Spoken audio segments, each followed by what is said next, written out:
Good morning બાળકો.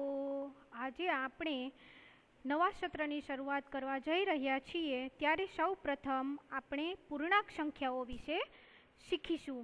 Chapter પહેલું છે પૂર્ણાંક સંખ્યાઓ.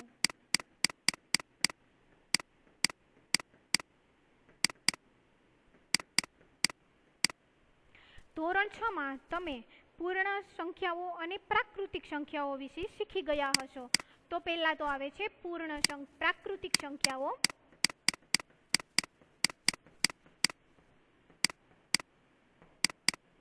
પ્રાકૃતિક સંખ્યાઓમાં કઈ કઈ સંખ્યાઓનો સમાવેશ થાય? તો કે 1, 2, 3, 4 વગેરે. ત્યાર પછી આવે છે પૂર્ણ સંખ્યાઓ. તો કે પૂર્ણ સંખ્યાઓમાં કઈ સંખ્યાઓનો સમાવેશ થાય? પૂર્ણ સંખ્યાઓ. તો પૂર્ણ સંખ્યાઓમાં 0, 1, 2, 3, 4 વગેરે સંખ્યાઓનો સમાવેશ થાય. તો આપણે શીખવાનું છે પૂર્ણાંક સંખ્યાઓ. તો કે પૂર્ણાંક સંખ્યાઓમાં કઈ કઈ સંખ્યાઓનો સમાવેશ થાય?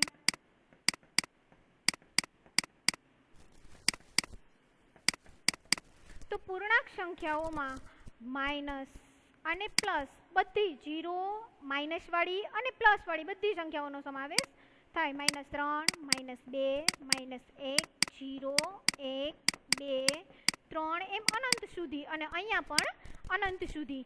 તો હવે આપણે જોઈએ તો સંખ્યા રેખા ઉપર જ્યાં આપણે આ ડાબી બાજુ હોય, આ સંખ્યા રેખા બનાવેલી હોય, તો સંખ્યા રેખા ઉપર આ વચ્ચે આવે 0. 0 એ ધન પૂર્ણાંક કરતાં નાનો અને ઋણ પૂર્ણાંકો કરતાં મોટો હોય છે. તો 0 છે એ ધન પૂર્ણાંકો કયા કયા? તો કે 1, 2, 3, 4 એમ અનંત સુધી, અને અહીંયા -1, -2, -3 એમ અનંત સુધી. તો આ છે ડાબી બાજુ. કઈ કહેવાય? ડાબી. અને આ જમણી બાજુ. જેમ જેમ 0 ની જમણી બાજુ જઈએ તેમ તેમ આપણે મોટી સંખ્યા મળે, અને જેમ જેમ ડાબી બાજુએ જઈએ તેમ તેમ આપણે નાની સંખ્યા મળે. ડાબી બાજુએ જઈએ 0 ની તો નાની સંખ્યા મળે, અને જમણી બાજુએ જઈએ તો મોટી સંખ્યા મળે. ડાબી બાજુએ ઋણ પૂર્ણાંકો આવેલા હોય છે. આ જે પૂર્ણાંકો છે તેને ઋણ પૂર્ણાંકો કહેવાય, અને જે આગળ માઇનસ વગરના હોય એને ધન પૂર્ણાંકો કહેવાય. આગળ માઇનસની નિશાની લાગેલી હોય તો એ ઋણ પૂર્ણાંકો કહેવાય. બધા જ ધન પૂર્ણાંકો એ ઋણ પૂર્ણાંકો અને શૂન્ય કરતાં મોટા હોય છે. આ બધા ધન પૂર્ણાંકો છે એ શૂન્ય કરતાં અને આ ઋણ પૂર્ણાંકો કરતાં મોટા હોય છે. એવી જ રીતે શૂન્ય કરતાં જેમ જેમ ડાબી બાજુએ જઈએ એમ એમ એની મૂલ્ય ઘટતું જાય. એટલે -1 કરતાં -2 નાના, -2 કરતાં -3 નાના. એવી જ રીતે સંખ્યા રેખા પર જેમ જેમ તમે ડાબી બાજુએ જાઓ એમ એમ મૂલ્ય ઘટતું જાય, અને જમણી બાજુએ જઈએ તેમ તેમ મૂલ્ય વધતું જાય. શૂન્ય એ બધા ધન પૂર્ણાંકો કરતાં કેવો છે? નાનો, અને ઋણ પૂર્ણાંકો કરતાં મોટો છે. તો હવે આપણે તેમાં સ્વાધ્યાય 1.1 જોઈએ. સ્વાધ્યાય 1.1 એમાં આપેલી છે સંખ્યા રેખા. સંખ્યા રેખા આપેલી છે એ સંખ્યા રેખા ઉપર અલગ અલગ જગ્યાના તાપમાન આપેલા છે. આ સંખ્યા રેખા આપેલી છે. સંખ્યા રેખા ઉપર અલગ અલગ જગ્યાના તાપમાન આપેલા છે.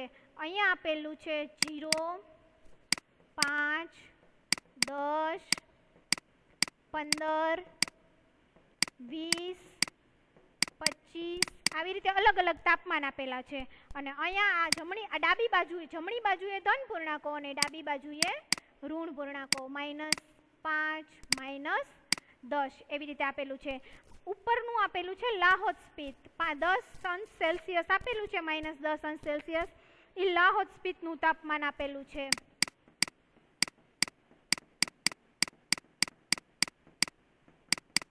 લાહોદ સ્પિતિનું તાપમાન છે. ત્યાર પછી 0 થી 1 કાપો. આ 1 અને આ 2 અહીંયા આપેલું છે શ્રીનગરનું તાપમાન. શેનું આપેલું છે? તો કે શ્રીનગરનું.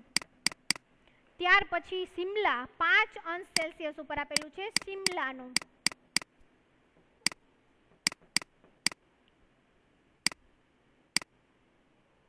ત્યાર પછી 10 થી આગળ જવાનું છે. 10 પછી 1 2 3 અને 4 કાપા.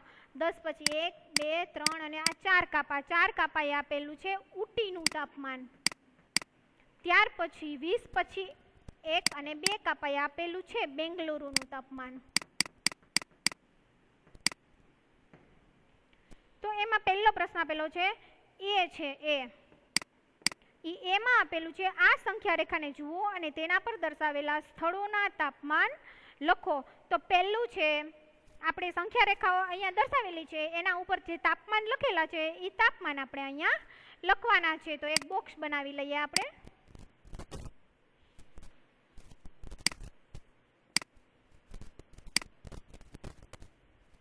કેટલા છે? લાહોદ સ્પીતિ, શ્રીનગર, શિમલા, ઉટી અને બેંગલુરુ 5. પહેલું છે લાહોદ સ્પીતિ.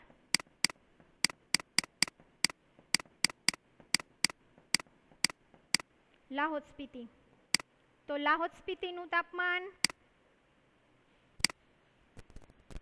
ત્યાર પછી છે શિમલા, શ્રીનગર, શ્રીનગરનું. ત્યાર પછી શિમલા અને ત્યાર પછી આપેલું છે ઉટી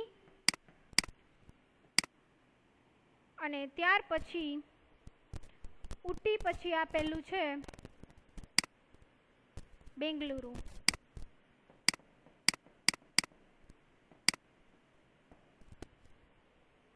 હવે લાહોદ સ્પીતિનું તાપમાન કેટલું છે? તો કે -5 આપેલા છે ને એનાથી 2 કાપા. 5 પછી 6, 6 પછી 7 અને 7 પછી 8. તો -8 અંશ સેલ્સિયસ.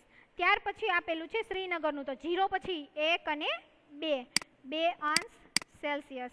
ત્યાર પછી આપેલું છે શિમલાનું. તો 5 અંશ સેલ્સિયસ. ત્યાર પછી આપેલું છે 10 પછી કેટલા કાપા? તો કે 10 પછી 11, 12, 13 અને 14 અંશ સેલ્સિયસ. અને ત્યાર પછી આપેલું છે 20 પછી 1 અને 2 કાપા એટલે 22 અંશ સેલ્સિયસ. આટલું આપેલું છે. હવે ત્યાર પછી એમાં આપ્યું છે બી કે ઉપર આપેલા સ્થળોના તાપમાનમાં સૌથી ગરમ અને સૌથી ઠંડા સ્થળોનું તાપમાનમાં શું તફાવત છે? તો બેંગલુરુનું સૌથી વધુ શેનું છે?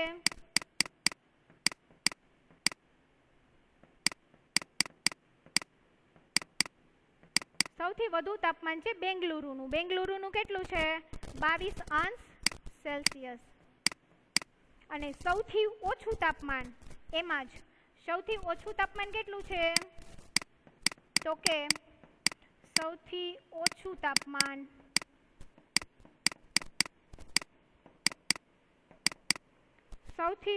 તાપમાન છે -8 અંશ સેલ્સિયસ. આ બંને વચ્ચેનો તફાવત એટલે શું કરવાનું? બાદબાકી કરવાની.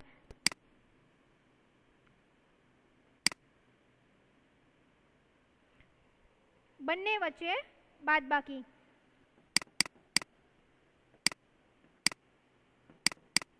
આ બંને સ્થળના તાપમાનનો તફાવત.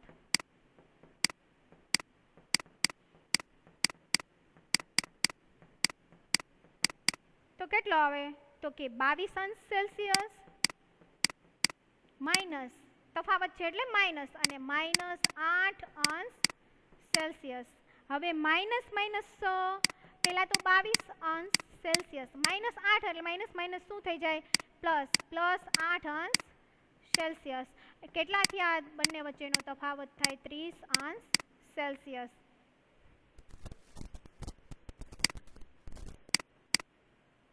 આ એનો જવાબ છે. ત્યાર પછીનું છે સી લાહોદ સ્પીતિનું તાપમાન. લાહોદ એમાં એવું છે કે લાહોદ સ્પીતિનું તાપમાન અને શ્રીનગરના તાપમાનમાં શું તફાવત છે? તો કે લાહોદ સ્પીતિનું તાપમાન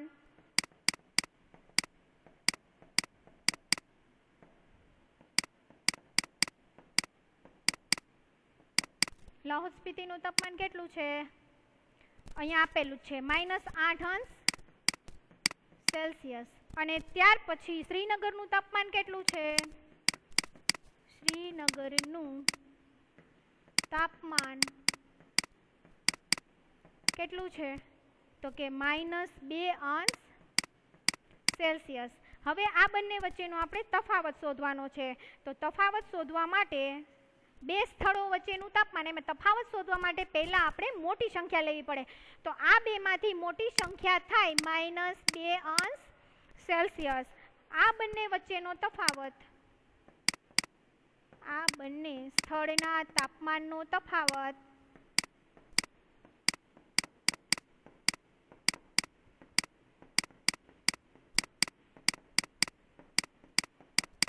તો મોટી કઈ સંખ્યા છે આ બેમાંથી? તો કે -2°C. હવે એના બંને વચ્ચેનો તફાવત શોધવાનો છે. તો કે -8°C. હવે આ -2°C છે ને, -2°C માઇનસ માઇનસ શું થઈ જાય? તો કે +8°C. તો +8°C માંથી -2°C જાય તો 6°C એ તાપમાનનો તફાવત થાય. ત્યાર પછી ડી છે.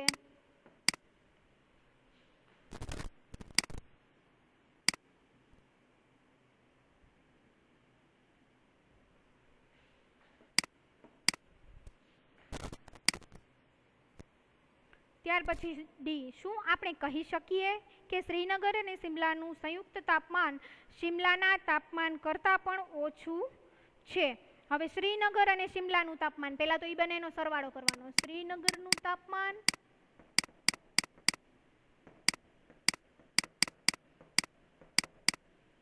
પ્લસ શિમલાનું તાપમાન. શ્રીનગર અને શિમલાનું સંયુક્ત તાપમાન, સંયુક્ત એટલે બંનેનું ભેગું, સંયુક્ત એટલે શિમલા, શિમલાનું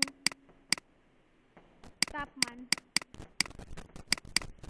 હવે શ્રીનગરનું તાપમાન કેટલું છે? તો કે -2°C. અને શિમલાનું તાપમાન કેટલું છે? તો કે 5°C.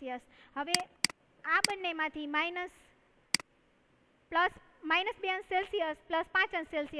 હવે આમાંથી બાદ કરીએ, 5 માંથી 2 બાદ કરવાના તો 3°C વધે, 3°C. હવે તો શિમલાનું તાપમાન કેટલું છે? 5°C છે. હવે જુઓ 3°C અને 5°C. તો હવે સંયુક્ત તાપમાન કરતાં શું તે શ્રીનગરના તાપમાન કરતાં પણ ઓછું છે? તો કે હા, શ્રીનગર અને શિમલાના તાપમાનનો સરવાળો એ શિમલાના તાપમાન કરતાં ઓછો છે. આ બંનેનું તાપમાન કરતાં શિમલાના તાપમાનનો સરવાળો ઓછો થાય ને? તો કે હા, બંનેના તાપમાનના સરવાળા કરતાં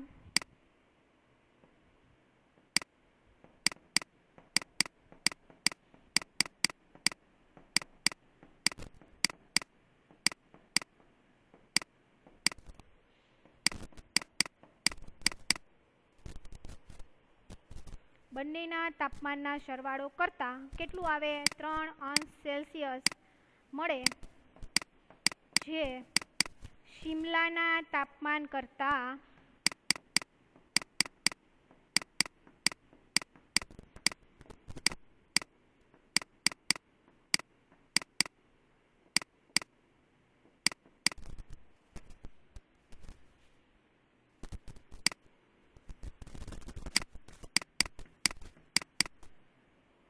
ઓછો છે. ચાલો હવે આજે આપણે અહીંયા સુધી રાખીએ. આવતા લેક્ચરમાં દાખલા બીજાથી ફરીથી શરૂઆત કરીશું.